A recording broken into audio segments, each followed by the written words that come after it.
Chapter 2. Heidi Goes to Frankfurt.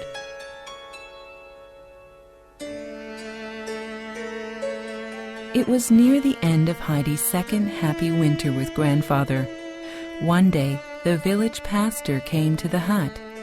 He was angry at grandfather because Heidi wasn't in school. Heidi doesn't need school, argued grandfather. She'll grow up here with the goats and the birds. They won't teach her any bad ideas. She must learn to read and write.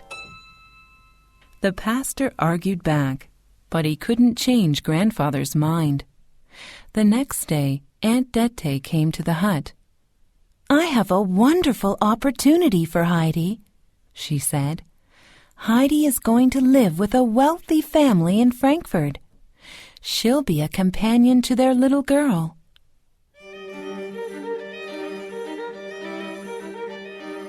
Heidi is happy here, grandfather said rudely. She doesn't need to go to Frankfurt. Aunt Dete said, "This is a chance for Heidi to go to school and church." Fine, yelled grandfather. Then take her, and don't ever come back.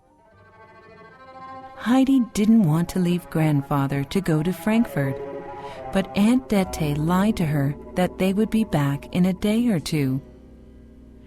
"You can even bring fresh bread for Granny," said Aunt Dete. This idea pleased Heidi. Granny had trouble eating black hard bread. They left so quickly that Heidi couldn't even say goodbye to Peter.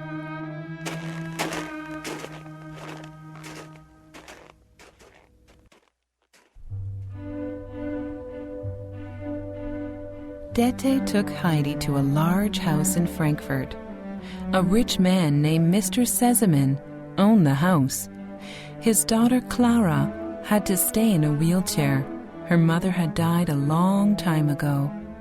Now Ms. Rottenmeier was looking after her. Ms. Rottenmeier took a look at Heidi. She did not like her old clothes and hat. She didn't even like Heidi's name. "Is Heidi a real name?" Miss Rottenmeier asked. "Her mother named her Adelheid," Aunt Dete explained. "Then we shall call her Adelheid," said Ms. Rottenmeier. Later, when Ms. Rottenmeier was away, Clara said, "I'll call you Heidi if you want." "It doesn't matter," said Heidi. "I'll be going home tomorrow with some fresh bread." "No," said Clara. "You came here to keep me company."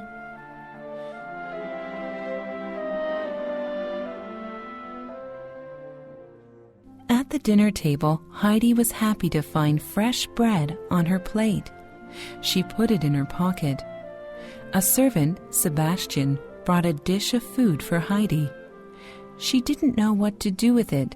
She had never eaten this way before.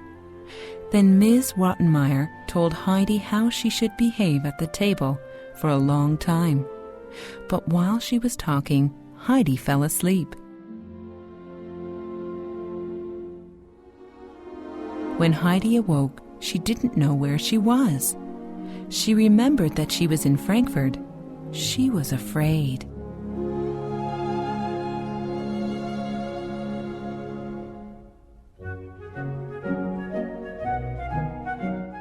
A few days later, Heidi went for a walk while Clara was resting. Sebastian told her to look at the whole city from the church tower. When she climbed up to the top of the tower, all she could see was buildings. There were no mountains and trees. The church keeper could see that she was disappointed, so he showed her a basket of kittens. "You can have them," he said. "I'll deliver them to your house." "Oh, yes," said Heidi.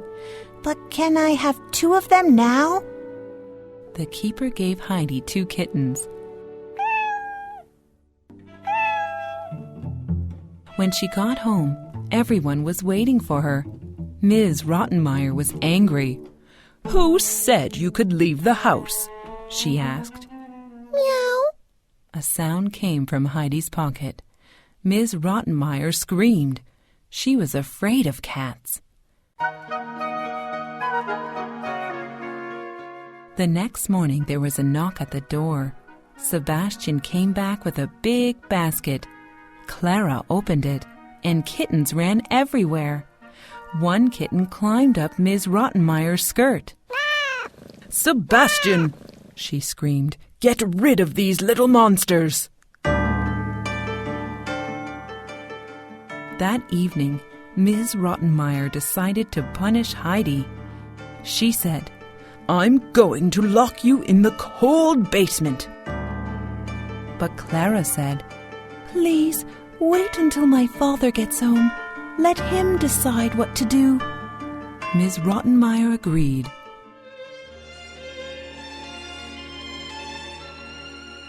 For the next few days, Heidi didn't get into any trouble, but she was becoming very homesick.